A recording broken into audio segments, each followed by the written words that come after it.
All right, guys, looking at something I've been messing around with a lot this week, and that's the collar drag. I love the collar drag, not only from the sitting position, but also from standing, one of my favorite takedowns, okay?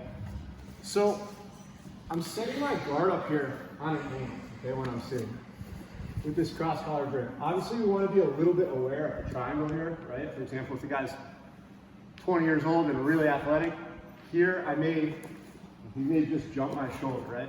So I'm kind of aware of that when I set this position up.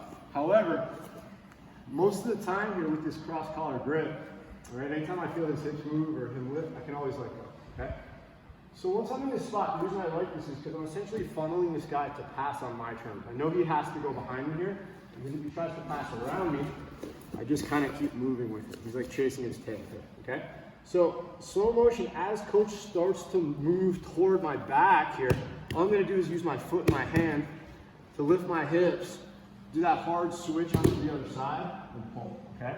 Obviously, if my pull is really dynamic here, and he gets nice and low, I may be able to either get up and stake the back, or simply get up and start to drive with that other side to kind of flatten him out and come up, okay? However, a lot of times you'll get these guys with better posture, better reaction time, higher belts, whatever it is. And when you drag, and their hands kind of post on that mat there, the natural reaction obviously is to posture back up. He doesn't want me to come on top, he doesn't want me to get his back, okay? So as he does that, there's this really nice loop choke that we can hit right off of this transition. So we're here, I pull. When he starts to post, guys, just look, my hand is already in position here to kind of control the back of the neck. And I'm already nice and low on that collar, okay? So as my partner here starts to come back up here, all I'm gonna do is I'm gonna throw myself onto my shoulder, and I'm already pushing his head into this spot here, right into my armpit, and I'm throwing my leg up and over, okay? Now the detail here, okay, that's game changer for me here, really is this, okay? On a traditional loop choke, if you guys look at the grip, my hand is usually, right, palm up, okay? Or I'm sorry, yeah, top of my hand rather, palm down, top of my hand up, all right? But the problem with that here is, with guys that are good, there's space on this inside here under my elbow, and he's gonna start to slide the head out of that, yeah, okay?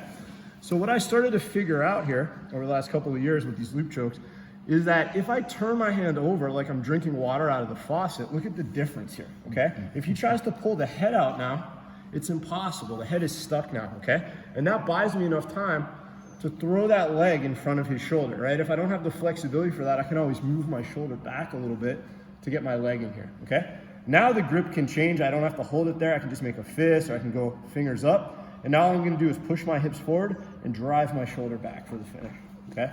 Super, super, super tight. I call that a loopatine. It's like a loop choke and a guillotine at the same time. The finish is like an arm in guillotine with that loop choke grip, okay? So one more time, we're here. Okay, I'm playing this cross collar. I'm making him pass toward my back. I'm gonna keep that hard collar drag, and the hand is up, okay? As he starts to posture back up, I'm throwing that over, throwing my leg up, okay? And getting that upside down loop choke grip here. Boom. That buys me enough time now as he starts to fight and pull out to scoop back a little bit, catch my leg here right in front of my partner's shoulder. So now literally my leg is taking the place of this arm. And now I just push my hip forward and drive my shoulder back, and that choke gets super tight, okay?